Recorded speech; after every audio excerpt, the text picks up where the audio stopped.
Step 1 is you can head on over to my website, which I will link in the description, and you can print and cut out the free template of the Panda Bear Activity set. This template is pretty self-explanatory. Basically, all of these black pieces for this panda, you're going to glue onto this white piece. These ones you're going to glue onto this, and these black pieces you're going to glue onto this white base piece. For a time-saving tip, instead of cutting out this whole piece in the paper and then tracing it and cutting out on the felt, I'm just going to go ahead and cut out the general shape and then cut it out directly onto my felt. It just saves me from having to cut out the paper first and then cut out the felt again, and instead I can cut it all out at once.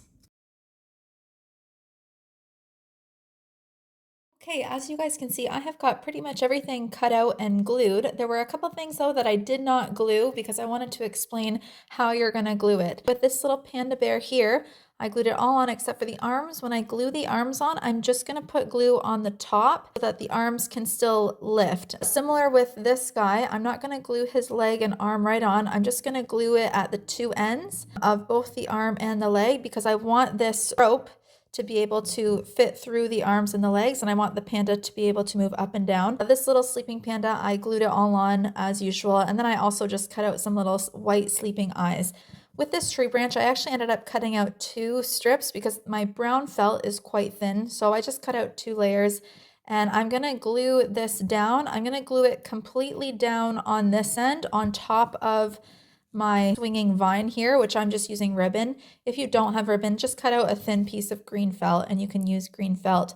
But I'm going to glue that ribbon down at the top underneath this brown branch. I'm going to glue the brown branch right down. I'm going to leave the brown branch open between this finger here and this finger here because I want my little panda bear to be able to fit in behind and hang on that branch. These green leaves at the bottom here, I'm not gluing them on at all.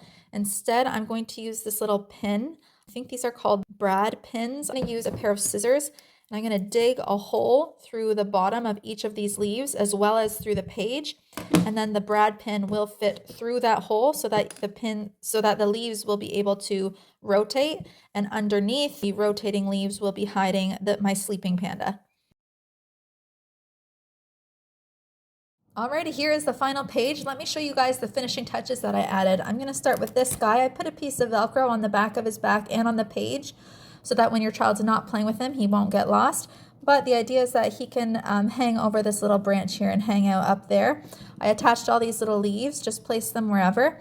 I ended up putting a little piece of Velcro. I cut out this green circle and glued it to the bottom of the ribbon and then attached a piece of Velcro just so that I can still take this panda bear out if I want to. I can slide that through his leg and arm, but I would like to keep him on there for now so that he can swing around across the page. And we also have underneath these little leaves that rotate, we have our sleeping panda. So I just added the little Z's and a little mouth on him. I also just drew on a mouth and a tongue onto these pandas as well.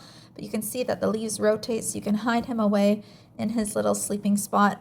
And on the back, I did glue down that pin so that the leaves will not come off. I hope your little ones love this page. I loved making it and I hope you guys did too. So if you enjoyed this, make sure you subscribe and leave a comment if you have any suggestions on what you'd like to see next. Thanks guys.